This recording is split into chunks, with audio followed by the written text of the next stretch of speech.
Hello everyone, we're back with Gus. This is not exactly strictly part of his clicker training, but I wanted to take this video to show you what happens during the other part of his free roam time. So this is his sort of forage session, if you like. This is the time that he spends in the playpen, which is attached to his cage. This is his cage. If you're not familiar with pouchedrat setups, they tend to just have, well, obviously an all metal cage. They chew straight through a plastic one, so it's important that it's fully metal. But it tends to be quite a basic setup. It's nothing fancy. It's not full of toys and enrichment because they are strictly nocturnal. So this is a place for him to sleep. The most important part to him is his nest box. Then obviously he has a potty with water because they choose to toilet in water, ideally. So it's quite a basic cage. It's nothing fancy. It hasn't been tidied from last night, so it's pretty messy still. And the playpen itself, I mean, this is my sort of area where I sit with him. There's usually a couple other toys and a ball pit in here, but I let my fancy rats use this pen as well. And Gus has a habit of literally stealing every ping pong ball out of the ball pit one by one, so which you might have seen in a different video. So I remove the ball pit and any toys he's likely to damage. So all the other videos in the series are going to be following the progress of basic clicker training. And it is just going to be basic. It's going to be nothing fancy. You'll have seen in the introduction video, I'm teaching Gus to go into a cardboard box so that I can carry him around. I'm teaching him to touch and follow a lure stick.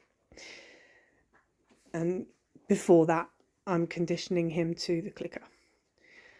Okay, so what we've got here is a whole bunch of hamster pots.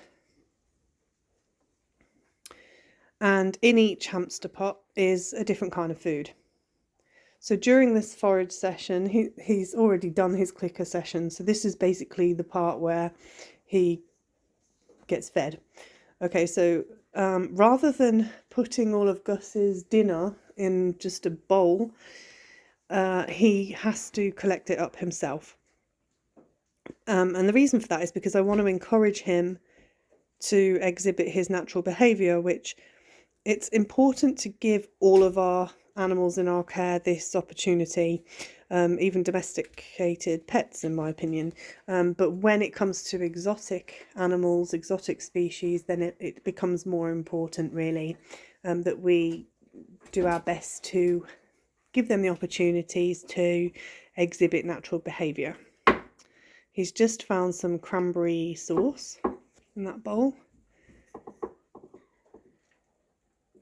which he's actually just eating. He's not pouching it and taking it home, he's just eating it where he stands. There's a Weetabix in there. The bowl below it, you'll see some overripe banana. Like where it goes just a bit manky and smelly. That's how they like it best. There's kale down there, there's cold cuts down there, apple in this one, pear in this one, which he's already had some of. And then down there, there's one with a mixture of nuts. Oh, and a cod liver oil tablet, which hopefully he takes. And this one down here, believe it or not, is fish food. Literally aquarium fish flakes that you give to a goldfish. A bit of a strange thing to offer him, but it seems to be a big hit with most rodents, I find. Not something you'd think of usually, but yeah, fish food. What are you doing up there, boy?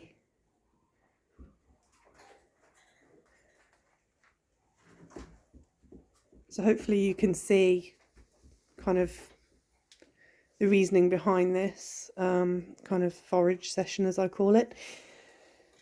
Rather than just giving him his food in his bowl, I'm just giving him the opportunity. I mean, sometimes he may or may not bother, sometimes he bothers more than others, but, you know, it's just about giving him the opportunity to collect up his own food, which is what he would be doing at this time of night in the wild.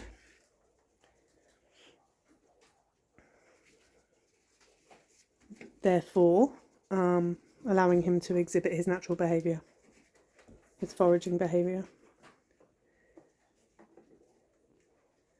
You're not coming out. No, that's not what we're doing, Gus. You're collecting your dinner, remember? Or you can just scent mark the walls.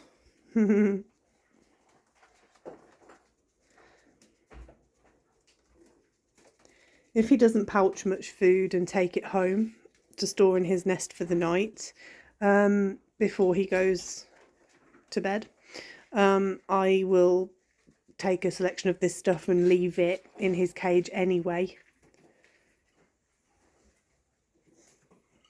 Because obviously I can't leave him to go hungry, so.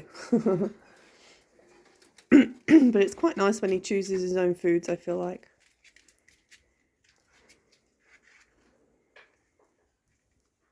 So from the selection that he's had this evening, he's had a look at everything.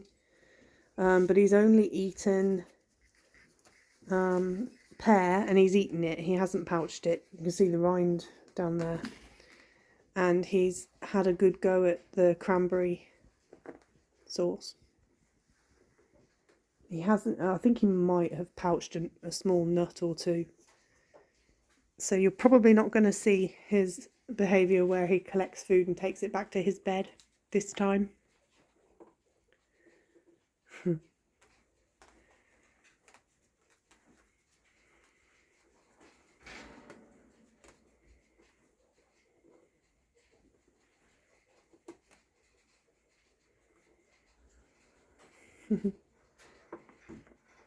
Can you see through the playpen this very curious baby fancy rat watching him? Probably wondering what on earth is that?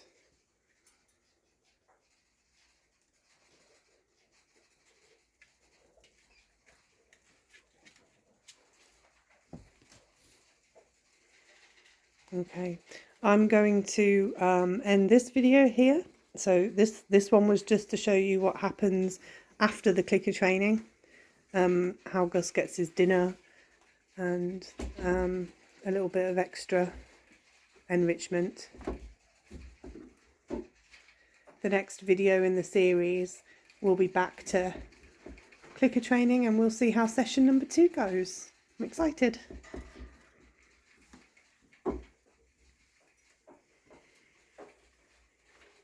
So that's bye from us again. Thank you for watching. I hope you found this interesting. Thank you.